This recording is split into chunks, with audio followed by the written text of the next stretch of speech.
다시 한번 네 가지를 정리해 봅시다. 지식을 향한 목마름은 인간의 본성에 있다. 그리고 인간의 본성은 어떤 영역 내에서 이 지식을 획득할 수 있다. 이 과업을 수행할 수 있는 재능과 이 임무에 헌신하겠다는 충동은 바로 스스로 나타나는 것이다. 그리고 지적 추구의 영역에서 인류의 지도자들은 거의 무의식적으로 인류 발전의 어떤 계획에 부합한다. 그래서 총체적으로 보면 조화를 이룬다 하는 것입니다. 자, 이와 같이 획득한 것을 전반적으로 사이언스, 사이언스 그러면 과학인데, 여기서 말하는 과학은 우리가 생각하는 것과는 다르게 학문, 세계적으로 정립된 학문 세계 전체를 가리킵니다. 그리고 그 부분으로서의 신학, 철학, 물리학 이런 것들을 또 가리킬 수가 있습니다. 어쨌든 학문이라고 하는 것은 인류 전체의 지적 지도자에 의한 성취고 공유 자산이라고 하는 것을 확인할 수 있습니다. 따라서 학문은 지식의 개인적이고 우연적인 측면을 이 체계적인 방법에 의해서 이거를 떨어내고 필연적이며 보편적으로 공유할 수 있는 성격을 획득하고 그래서 존재하는 추상적인 것입니다. 여기서 객체라고 하는 것, 즉 지식의 대상, 연구 대상은 알려지는 것으로서 현존하는 모든 사물이 됩니다. 실제 하는 것만이 학의 대상이 됩니다. 실제로 존재하지 않는 것에 대해서 연구하는 것을 뭐라고 얘기합니까? 공상이라고 하죠. 근데 공상을 아무도 학문이라고 얘기하지 않습니다. 그렇다면 이런 전제도 됩니다. 아무도 본 적이 없지만 신학이라고 하는 것이 정당하게 성립이 되어 있다면 신학의 연구 대상이 뭐예요? 하나님과 하나님의 말씀이라고 한다면 그것은 당연히 실제하는 거예요. 실제하지 않는다면 학으로서 성립할 수가 없는 겁니다. 그건 공상이죠. 그렇다면 이 얘기도 됩니다. 불신자는 하나님을 경험하지 못했습니다. 그죠? 하나님이 있는 줄 확신하지 못하는 사람들입니다. 근데 불신자들이 한결같이 하는 말이 하나님은 없다. 따라서 신학은 무의미한 거다. 이렇게 얘기합니다. 아무리 유명하다 할지라도 그렇다면 그 사람은 바로 이 공의를 깨뜨린 거죠. 지가 못 본 거지. 본 사람이 있는데, 경험한 사람이 있는데, 그래서 이것을 학적 체계로서 세운 지식, 신학이 존재하고 신학이 존재한 지 2000년이 됐는데 왜 2000년 동안 기독교인들은 다 공상 속에 헤매고 있는 거냐? 그 개인이 하나님이 없다고 말한 그 학자가, 그 과학자가 아무리 위대해도 기독교 공동체 2000년의 역사의 지혜의 합보다도 크냐 이거야. 2000년 동안 기독교 교인들은 다 공상 속에 헤맸다라고 자기가 증명할 수 있느냐? 아니면 2000년 동안의 이 경험에 의해서 이 과학자는 지가 보지 못한 것은 없다라고 지금 말하고 있는데 보지 못한 것이 굉장히 많다 이거예요. 저가 태어나서 남극의 얼음을 봤냐 이거야. 사진으로밖에 더 보았고 남의 말만 들었잖아요. 대개는 그렇잖아요. 그러니까 남극이 있다고 어떻게 얘기해요? 태양이 가스로 형성이 되어 있다고? 누가 가서 보고 왔대? 그러나 아무도 그런 진술에 대해서 의문을 제기하지 않습니다. 그것은 뭐냐면 태양을 본격적으로 연구한 천문학자의 연구를 신뢰하기 때문에 사실에 부합하다고 받아들여서 인용을 하는 겁니다. 그러면 거기에 무슨 이게 과학적 행위입니까? 가만히 생각해 보세요. 이게 과학적 행위예요? 이렇게 남의 주장을 받아들여서 반복하는 건 과학적 행위가 아니에요. 그러나 이 천문학자의 연구가 과학적으로 되어 있다라고 하는 것, 그리고 그것이 실제와 부합하다고 하는 신뢰 때문에 그걸 반복하는 다른 사람의 진술도 과학적이라고 인정해 주는 겁니다. 그런데 그것을 신학에서 인용하면 그건 과학이 안 된다고 말하는 건 말이 안 되지 않습니까? 자, 이제 우리는 객체에 대해서 다시 한번 연구해 볼 필요가 있습니다. 왜냐하면 안다는 것에는 반드시 알의 내용이 지식이 존재하지만 그것은 알려고 하는 사람이 반드시 존재해야 되고 알의 대상이 실제로 존재해야 되는 겁니다. 그렇다면 그 대상은 일단 세 가지 특성을 갖습니다. 첫째, 주체의 외부에 존재한다 하는 것입니다. 주체의 외부. 연구하려면 내 바깥에 있어야지. 그 현미경을 들여다보는데 그 속에 나의 그 의식구조가 눈에 보인다. 내 눈이 보인다. 아니죠. 나의 안구를 연구를 하려면 다른 사람의 안구를 갖다 놓고 분석해보고 연구해본 다음에 나의 눈도 똑같겠지 생각을 해야 되겠죠. 혹은 내가 확보한 안구에 관한 지식을 가지고 다른 사람한테 주고서 야, 내 눈 좀 한번 들여다봐. 여기 정리된 지식과 똑같으냐? 여기에 보면 하얀 점이 안구를 가리고 뭐 이러면 백내장이야 써 있으면 있냐? 이렇게 해야지. 내가 내 눈을 뽑아서 놓고서 백내장이네. 아무도 이렇게 연구하는 게 아닙니다. 그죠? 그러니까 지적 연구의 대상은 반드시 나의 외부에 존재하는 겁니다. 자, 그러면 사실은 여기서 슐레일 마하와 또 부딪힙니다. 슐레일 마하에 있어서 신학의 대상은 뭐였습니까? 자기의 자유의식이에요. 다른 사람의 자식도 아니야. 자기의 자유의식이에요. 그러니까 슐레일 마하의 신학을 하려면 심리학을 해야 되고, 심리학 중에서도 사실은 정신분석학을 해야 돼요. 근데 누구를 분석을 해야 돼요? 자기를. 왜냐하면 객관성을 인정 안 하니까 다른 사람의 심리 구조 속에 있는 신에 관한 어떤 감흥 같은 것은 내가 볼 때에는 변덕스러운 현상에 불과한 것이지 신학적 탐구의 대상이 되지를 않는 겁니다. 그러니까 슐레일 마하에 있어서의 신학은 뭐를 연구하는 겁니까? 교회에서 벌어진 역사적 현상을 연구합니다. 그때 교인들이 무엇을 좋아했는가, 어떤 책을 읽었는가, 지금 교회가 뭘 해야 되는가, 무엇 때문에 이들이 즐거워하는가라고 하는 교회 통계학적인, 교회의 실제적인 현상 측면을 연구 대상으로 사실은 삼습니다. 그런데 그 연구 대상의 출발점을 자기의 의식 속에서 느껴지는 심미적 감흥을 출발점으로 해서 그게 교회로 들어가는 건데, 그러면 그 교회에서는 뭐를 연구 대상을 보겠습니까?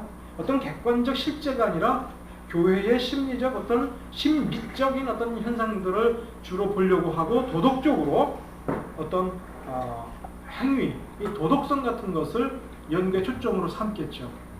실제적인 어떤 하나님에 관한 정보, 하나님의 계시의 내용과 그에 대한 분석 같은 것을 의미 있게 다루지는 않게 되죠. 그 다음에 생각하는 주체 그 자체가 존재합니다. 그 다음에 외부, 그 다음에 생각하는 주체 그 자체, 요거에 대해서는 다음에 그 밑에 좀 나옵니다. 그 다음에 생각하는 주체의 의식, 그러니까 뭐냐 하면 이렇게 되는 겁니다. 누군가가 알기 위해서는 첫째 뭐가 먼저 존재해야 되냐면, 물론 나도 먼저 존재해야 되겠지만 바깥에 어떤 사물이 존재합니다. 그리고 여기에 사람이 존재합니다. 이 자체로는 둘은 아무 의미가 없어요. 이 사람이 이것에 대한 그 이해에 도달하기 위해서는 이 사물이 어떤 방법으로든 이 인간의 여섯 감각기관에서 가장 중요한 게 시각이죠. 왜냐하면 가만히 생각해 보십시오. 철학에서 제일 기본적으로 중시하는 게 뭡니까? 귀납적 연구 많이 얘기하죠. 그게 뭐로 시작합니까? 관찰. 그러니까 현대의 학문은 관찰로 시작이 되고 관찰을 분석한 겁니다. 이 관찰이라는 말을 아주 어렵게 하면 그게 뭡니까? 현상. 그래서 현대 철학은 사실 현상학입니다. 그럼 이 현상, 감각 범위 바깥에 있는 건 처음에는 그래 있다고 치자 하다가 근대에 들어오면서 모르겠다. 있는 점지 모르겠다. 이게 불가지론이죠. 있는 점지 모르겠다. 이 감각계 바깥은. 근데 이 안에 있는 것만 다루자. 이건 확실하다 하다가 이제 그것도 잘 모르겠다. 있는 것이 있는 것이고 없는 것이 없는 것인지 나 그것도 잘 모르겠다. 이 철저한 회의론에 빠지지 않습니까? 근데 어쨌든 이 감각 영역 안에서 시각을 중심으로 한 어떤 것이 감각기를 통해서 자극을 받아야 돼요. 이것이 바로 두 번째의 생각하는 주체 그 자체라고 하는 의미입니다. 이 주체가 이걸 부딪혀 와야 돼요. 그러면 이 부딪혀온 것이 감각기관을 통해서 눈으로 본 것이, 그러니까 눈이 판단하지 않습니다. 사실 딱 눈으로 보는 순간 아 컵이구나 판단하지만 눈이 판단하는 게 아니에요. 이것이 인간의 의식 속에 들어가서 거기에서 판단을 해버리는 겁니다. 그러니까 이것이 다 유기적으로 인간의 의식까지 연결선이, 커뮤니케이션의 라인이 형성이 되어야 안다라고 하는 것이 성립이 된다라고 하는 겁니다. 자, 그것이 그 밑에 세 가지로 나눠져 있습니다. 첫째, 객체와 우리의 본성과의 유기적 관계가 맺어져야 됩니다.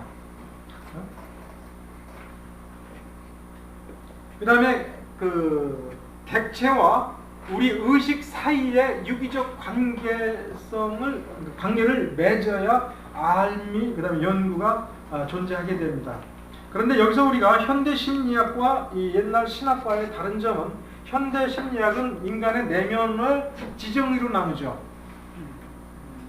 그래서 이 19세기에 심리학이 등장하면서 존 로크라든가 이래서 심리학이 자리를 잡으면서 인간의 내면 구조의 활동을 지정의로 나누는 것에 대해서 사실은 전통신학을 하는 사람들은 강하게 부정을 합니다. 왜 그러냐면 자, 지는 뭔가를 이렇게 지성 활동이잖아요. 근데 이 지는 상당히 액티브합니다. 뭔가를 알으려고 하고 분석하고 판단하고, 가만히 수동적으로 있으면 지가 이루어지지 않습니다. 그 다음에 의지라고 하는 것은 어떤 결심을 하고 판단을 내려서 이렇게 하겠다, 디터미네이션입니다. 근데 이 디터미네이션도 적극적으로 액티브하게 움직이는 겁니다. 가만히 있고 피동적으로 가만히 있으면 의지적 활동이 일어나지가 않습니다. 그런데 유독 그렇다면은 감각계에 해당하는 어떤 적극적 활동이 있어야 되는데, 이 정만큼은, 정이라고 하는 것은 이 감정을 얘기하는 게 아니라 감각기를 얘기하는 겁니다. 그러니까 이 감정이라고 하는 것이 뭐냐면은 이 감각기에 의한 자극의 결과로 발생하는 겁니다. 장미향을 맡았다. 그러면 자동으로 무슨 생각이 드는 겁니까? 기분 좋다.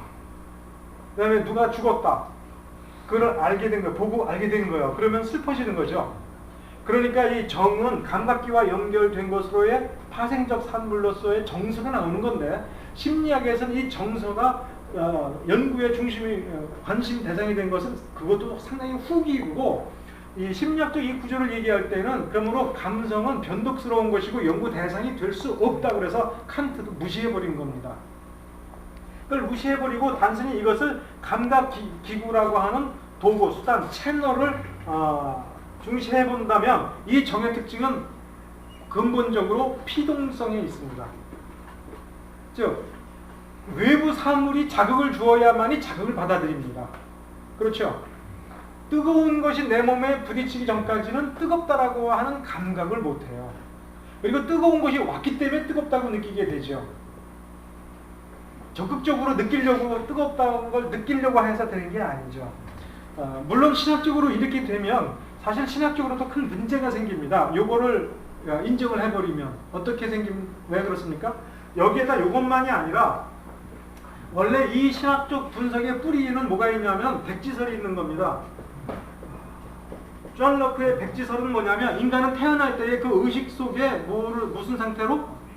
백지 상태로 이제 이 수많은 백지가 쌓여져 있는 거예요. 그러면서 태어나는 그 순간부터 외부 자극을 맞추고 어떤 정보를 제공할 때에 인간은 본능적으로 여기다가 정보를 제공합니다. 장미는 향기로운 거, 좋은 거, 하나님은 좋은 거, 믿음은 구원 받는 거, 이걸 누가 이제 가르쳐 주는 겁니다. 자, 그러면 여기서 생각해 보십시오. 지정의를 따졌을 때에 인간이 정보를 받아들일 수 있는 채널은 뭐밖에 없습니까? 정밖에 없어요. 감각기관, 눈, 후각, 그 다음에 청각, 이것에 의해서.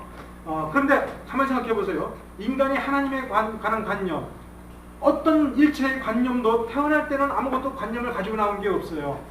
태어난 이후에 후천적으로 다 생기는 겁니다. 신에 관한 관념이라든가 교회. 그런데 문제는 이 관념을 인간 내면으로 받아들일 때의 감각기관이 액티브하냐, 인액티브하냐. 인액티브한 거예요. 그러니까 외부에서 자극을 주기 때문에 받아들인 거예요. 그냥 수동적으로. 그렇다면 이것은 쉽게 말하면 창고지기야. 창고지기가 누가 와서 물건 가지고 와서 야 이거 집어넣어 그러면 문 열고 집어넣고 달라고 그러면 그냥 내놓고, 이 사람은 자기 스스로 행동하는 게 있습니까? 없어요. 이거를 받아들이겠다라고 눈이 먼저 생각해서 그것만 바라봅니까?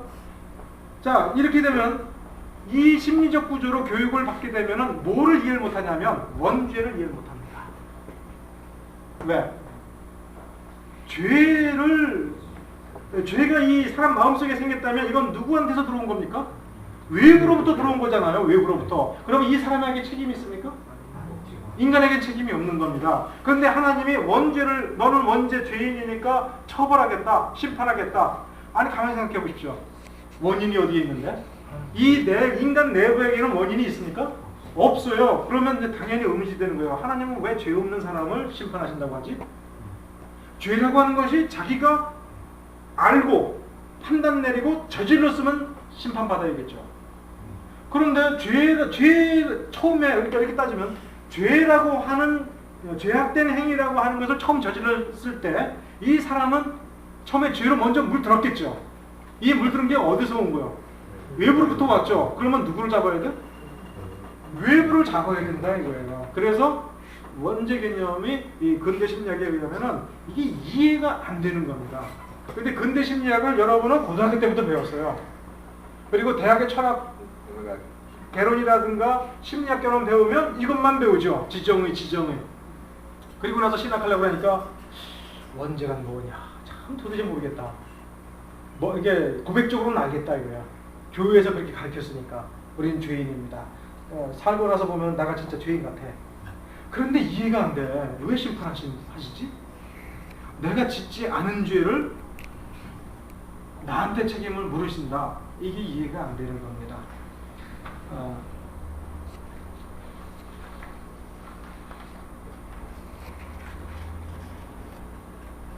그래서 이 간에 보면은 이 심리학이라고 하는 것도 역시 계몽주의적인 인간관에 의한 어떤 개념이 형성이 되고 그것을 체계화해서 근대 심리학에 이렇게 만들어지는 거죠.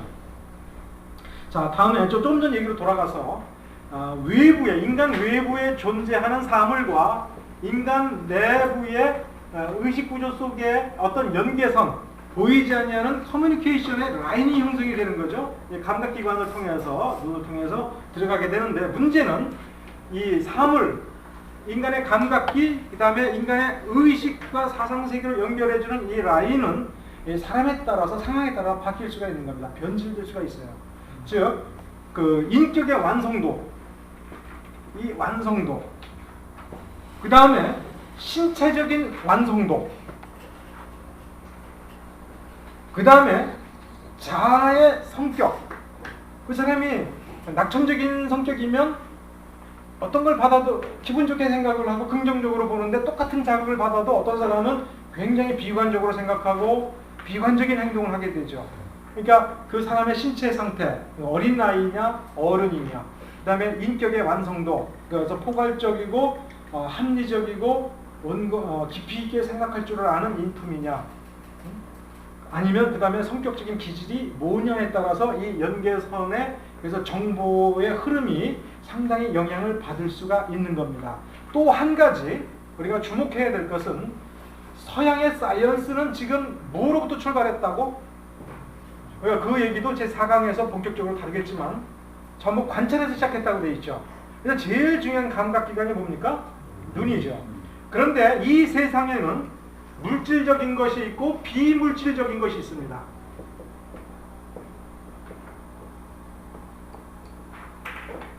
인간의 눈이라고 하는 감각기관을 통해서 정확하게 입수할 수 있는 정보는 뭐에 관한 정보겠어요? 물질적인 겁니다. 첫째, 볼 수 있고 만질 수 있고 자로 잴 수 있는 것들은 충분히 정보를 파악할 수가 있고 판단할 수가 있죠. 그런데 예를 들어서 보이지 않고 만질 수가 없고 invisible, intouchable, immeasurable, 잴 수가 없는 그런 거라면은 그 정보가 굉장히 우선 첫째 기본적으로는 그런 정보는 입수할 수 없고 눈으로 보이지 않는 걸 눈으로 볼 수가 없지 않습니까? 또 만일 입수할 수 있다 할지라도 상당히 불완전할 수 있는 거죠. 우리 예를 한번 들어봅시다. 눈으로 관찰해서 학적 체계를 이룬다. 성령에 관한 학이 있습니까? 있다고 얘기하는 경우는 어디에서입니까? 성령을 체험한 사람들, 기독교인들만 가능한 거예요. 그러면 자연인들은, 구원받지 않은 사람들은 성령을 관찰하고 만져보고 재보고 확인해 볼 수 있습니까? 그러니까 그들은 그런 거는 없다고 얘기합니다.